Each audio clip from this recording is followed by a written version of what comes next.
Honorable Harshana Suriyapperuma, you have 16 minutes. Honorable Deputy Speaker, the bill relating to the repealing of Foreign Loan Act is an important area given the situation that we are in as a country. Because Sri Lanka is sitting on a mountain of debt. At one point it was considered as unsustainable and country was declared bankrupt as well.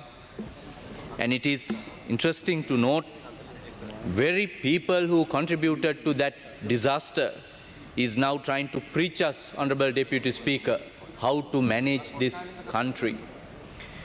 The process, to highlight some of the key milestones in the process from 1957, when the original bill relating, or the original act relating to the foreign loans, Act number 29 of 1957, it goes back to where the transition from the British era, where Governor General was empowered to sign documents, and then transition from that one to Act number 2 of 1962, Act number 1 of 1963, subsequent amendments, further amendments through Act number 23 of 1980, then further amendments through Act number 20, I mentioned the 23 of 1980, and resulting the latest implementation of the new Act on Public Debt Management Act.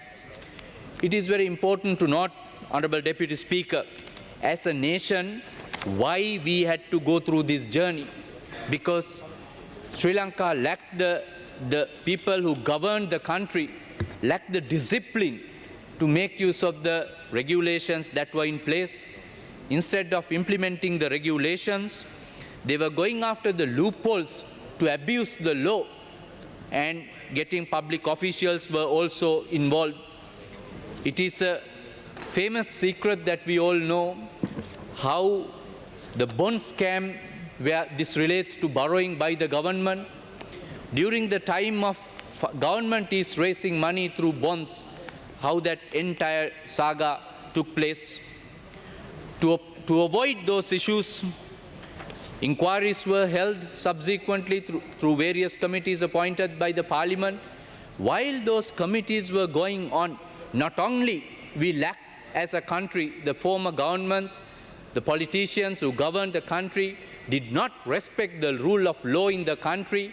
When committees were appointed to inquire of them, the governance were not considered as an essential component.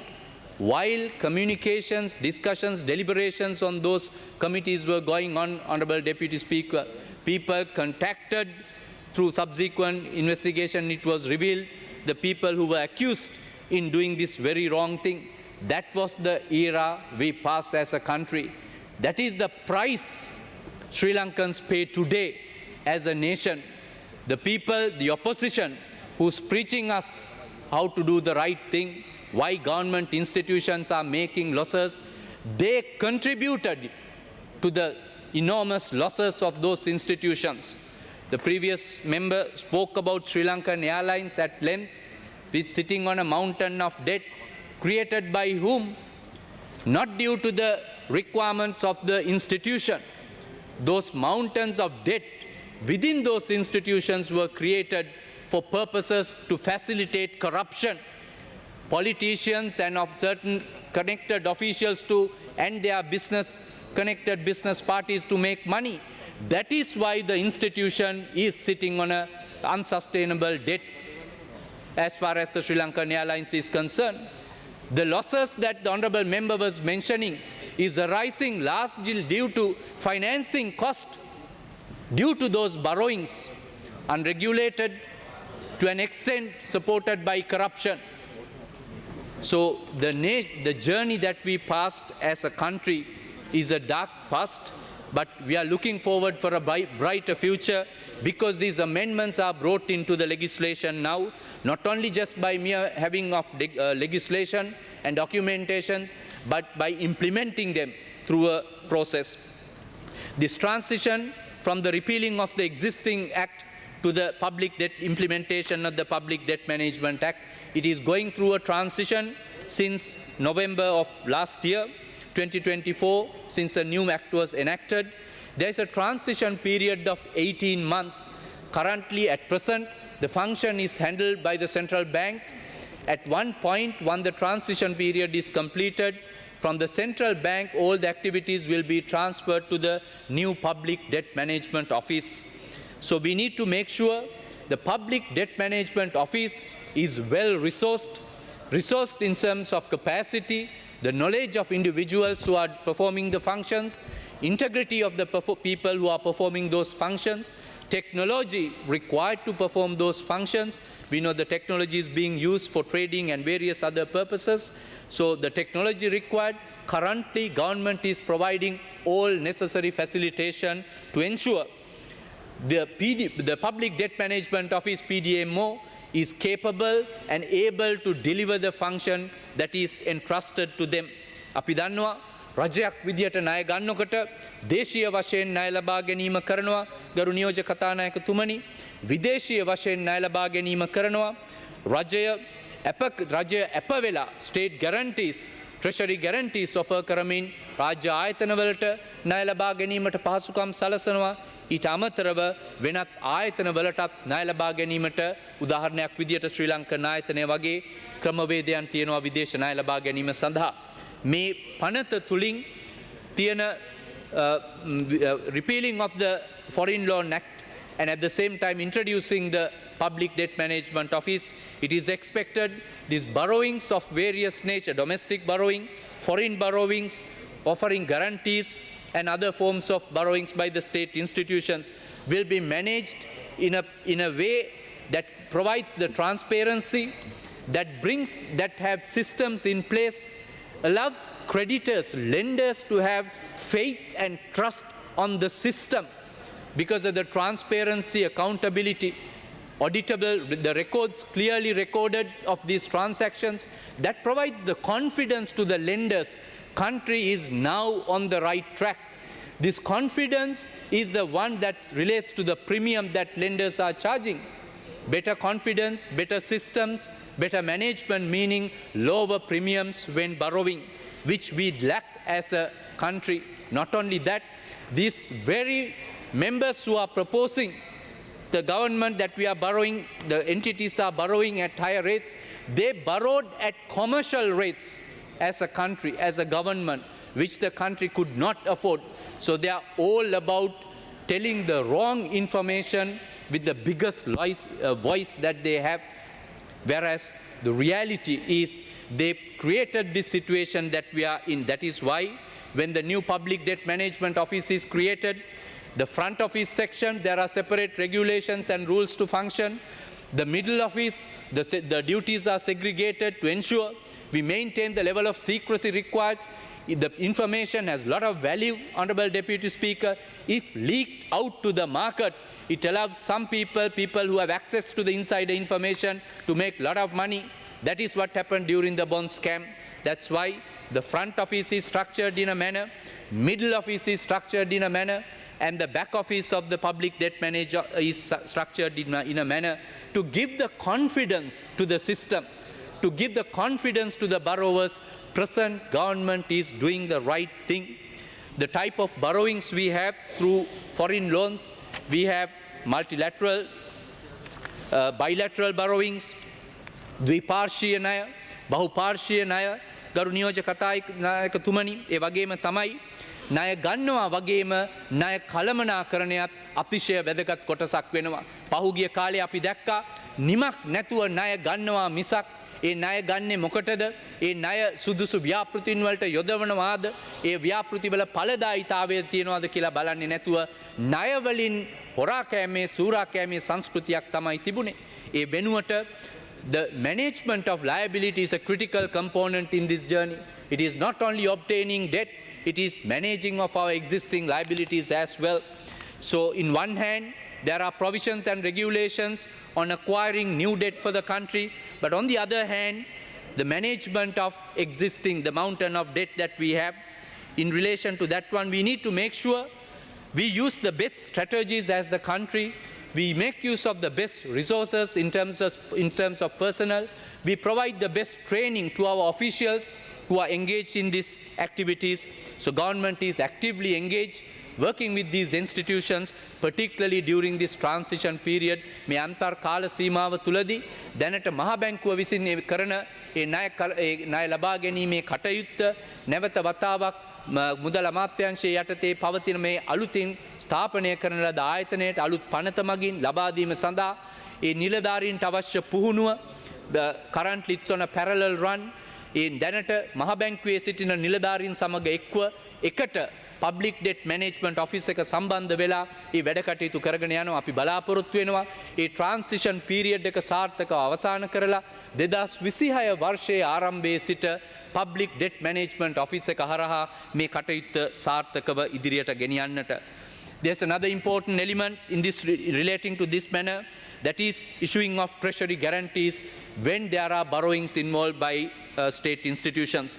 That is the honorable member who spoke previously mentioned about the CEB, how this is going to impact the cost, referring to AIIB as well.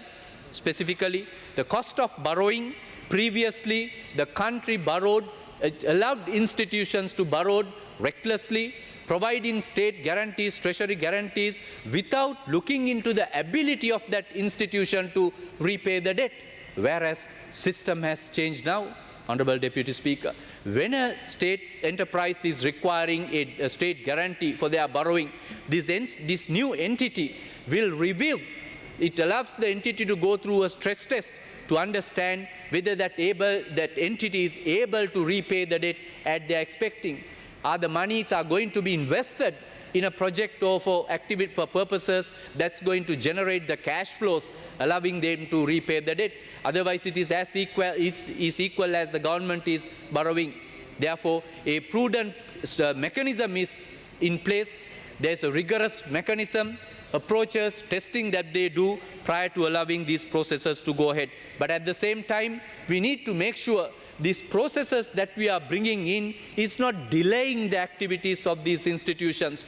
Since there are some teething issues we acknowledge, as this is the initial period. For example, CEB is trying to get this facility, and since this is the first time the PDMO is issuing this type of confirmations, it has taken time longer than that it should have taken, and we believe going forward that situation will be resolved as staff members are getting familiar with the process. This is the transition period, as I mentioned, Honorable Deputy Speaker. And we saw the response relating to the Sri Lankan Airlines as well. Sri Lankan Airlines, it has the recent financial statements, the recent operating results. If you look at the financials in the dollar terms, because the entity deals with most of its transactions in foreign currency, so a significant component in the financial results that was mentioned relates to the connected to the translation loss of the foreign currency from your foreign currency to LKR. Therefore, and further, as I mentioned earlier as well, a significant large amount relates to the financing cost as well. So one relates to the translation cost of relating to financing, other one relating to the financial cost for the previous borrowing, etc. So the objection, the mission of the government is to ensure we are able to go ahead with our investments, facilitate timely approvals for these entities. Honorable Harshana Suriyapperuma, you have 2 more minutes. Thank you very much. The processes that we have are well lubricated to serve the purpose what it stands for. By the day, the institutions are familiarizing with the new culture that is in place, where loans are taken is not for stealing purposes. It is for the benefit of the institution. It is to invest for the future of this country. Similarly, the Foreign Loans Act that we are repealing and the new act that we are bringing in is referring to, there are several provisions to uphold the governance in the processes, to uphold the controls in these processes, to ensure transparency is available where creditors, lenders will have confidence, and the accountability and the level of scrutiny that we require. Honorable Deputy Speaker, we know the national accounts of this nation shows a deficit unrecorded transactions to the tune of more than 22 trillion. ගරු නියෝජ්‍ය කතානායකතුමනි, අපේ ජාතියේ ශේෂපත්‍රය auditor general විසින් විගණකාධිපතිතුමා විසින් නිරීක්ෂණය කර බලන ඒ ශේෂපත්‍රය ජාතියේ ශේෂපත්‍රයට රටට තියෙන ශේෂපත්‍රයේ තියෙනවා ට්‍රිලියන 20 ගණනකට අධික ආගිය තැනක් නැති මුදල් පිළිබඳ තොරතුරු. මේ නිසා මේකෙන් පැහැදිලි වෙන්නේ මේ රට මේ දක්වා කළමනාකරණය කරලා නැහැ. මේ එසේ කළමනාකරණය කරා නම් නිසි ලෙස ලබාගත්තු ණය වාර්තාවල සටහන් කරා නම් නිසි ලෙස විගණනයකට භාජනය කරා නම් ඒවායේ විනිවිදභාවය පිළිබඳව ජනතාවට තොරතුරු හෙළි කරා නම් අද මේ රට මේ තත්ත්වයට පත් වෙන්නේ නැහැ. ට්‍රිලියන 20කට වැඩි ප්‍රමාණයක් තියෙනවා ආගිය අතක් නැති රෙකෝඩ්ස් වල සඳහන් වෙලා නැහැ පොත්පත්වල කොහෙටද මේ මුදල් ගියේ කියන එක. ඒ පිළිබඳව වර්තමාන රජය වැඩපිළිවෙලක් ආරම්භ කරලා තියෙනවා. කොතරම් ප්‍රමාණයක් ඒකෙන් අපිට තොරතුරු සොයා ගන්න පුළුවන්ද? ඉතිහාසයට යන්න වෙනවා දශක ගණනකට සමහර ඒවා තොරතුරු හොයන්නට. ඒකට අපි දැනටමත් සාකච්ඡා ආරම්භ කරලා ඔඩිටර් ජෙනරාල්ව සම්බන්ධ කරගෙන යම ආයතනය ඒකට සුදුසුකම් ඒකට අවශ්‍ය දැනුම තියෙන පිරිස සම්බන්ධ කරගෙන වැඩපිළිවෙලක් ක්‍රියාත්මක කරගෙන යනවා. නමුත් මේකෙන් කියවෙන්නේ මේ රට පසුගිය කාලේ ඒ කළමනාකරණය කරනවයි කියලා ඔය කියන දේශපාලඥයෝ කරලා තියෙන දේ තමයි ඉවක් බවක් නැතුව ණය අරගෙන as a result we are sitting on a mountain of debt as a nation, whereas the present government has put a plan in place, have put people in place on those boards and respective institutions, and we are implementing that plan, monitoring the implementation, having regular reviews to ensure we are on the right track. Similarly, the reason that we are doing this to ensure... Honorable Harshana Suriyapperuma, you have your allocated time has I'll been take 30 exhausted. minutes, Honorable Deputy Speaker. Okay. The production economy that we promise to the people requires investment by the government, requires investment by the private sector, and requires investment through the collective efforts of everyone. Therefore, both from investments coming from overseas and investments from Sri Lanka. Therefore, our view is by putting these processes in place, by bringing the level of transparency we need as a country, by establishing and practicing the governance as a country, we should be able to bring down our premiums. Testimony is yesterday's central bank has announced the rates again, and it has come down by another few points, which is a good news. Once again, thank you very much, Deputy Speaker.